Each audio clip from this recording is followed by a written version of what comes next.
We all know the quiet terror of watching ourselves age. The realization that our physical bodies will eventually wilt and fade is a universal human anxiety.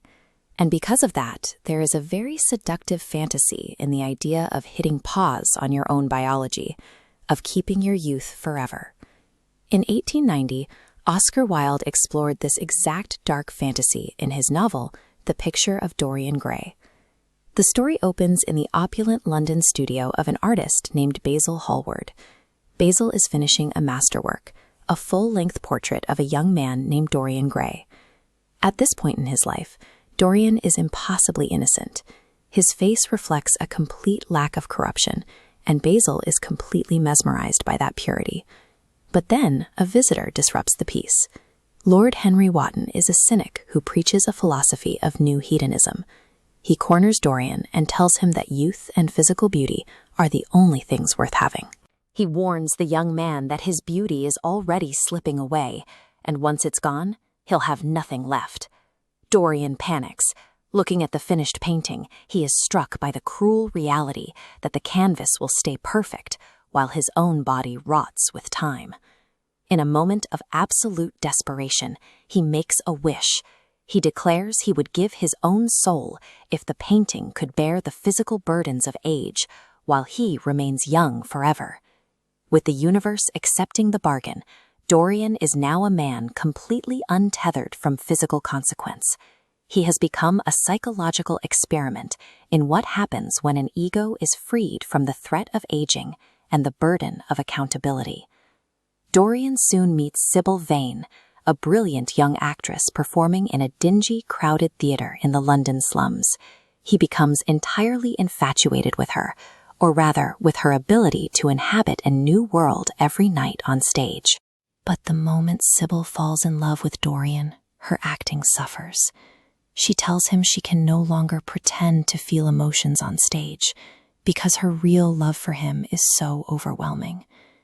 Dorian is disgusted. He cruelly and suddenly abandons her, telling her she killed his love. Devastated, Sybil takes her own life that very night. Dorian returns home, entirely callous about her death. But when he glances at Basil's portrait, he freezes. The paint has moved. A cruel, vicious sneer has materialized on the lips of the canvas.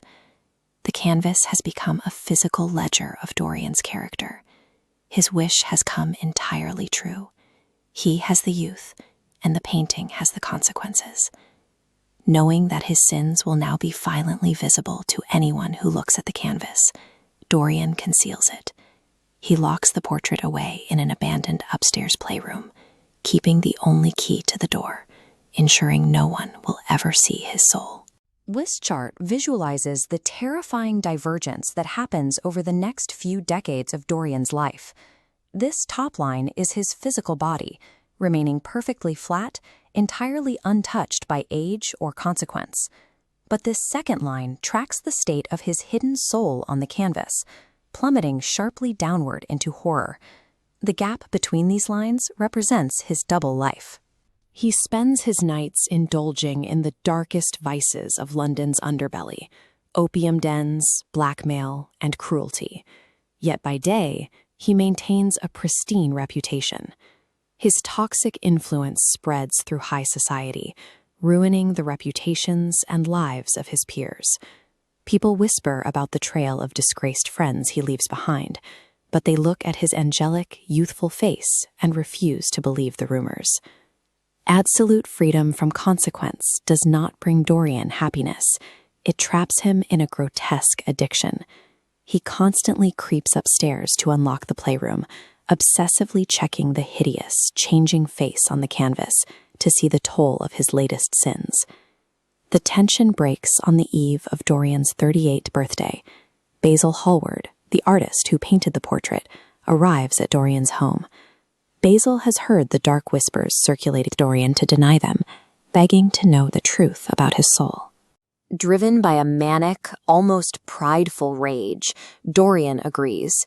He leads his creator up to the locked playroom, pulls back the curtain, and forces Basil to look directly at the rotting, diseased canvas.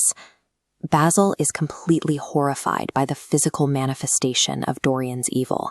He begs Dorian to pray for forgiveness. Instead, the painting triggers a violent hatred inside Dorian. He grabs a knife and brutally stabs Basil to death right there in the room. Dorian doesn't panic. He handles the cover-up with cold calculation.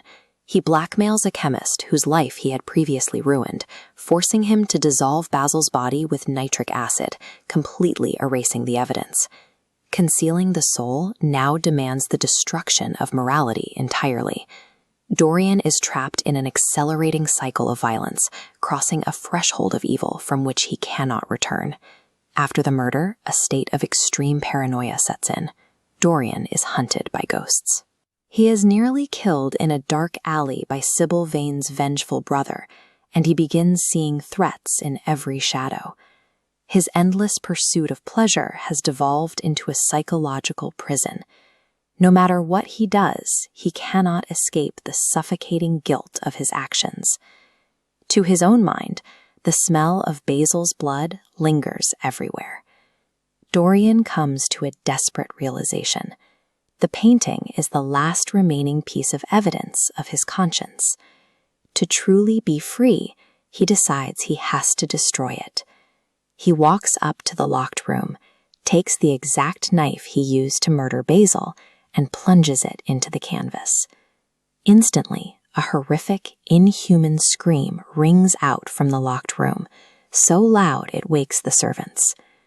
When the servants finally break down the door, they find a flawless, beautiful portrait of a young Dorian Gray hanging on the wall. And lying on the floor, with a knife through his heart, is a withered, wrinkled, and loathsome old man. It is only by examining the rings on his fingers that they realize who it is. Wilde leaves us with a stark reality. Society can easily be fooled by beautiful surfaces and charming illusions, but the moral rot of the soul is an inescapable truth, and eventually it will destroy the ego trying to hide it.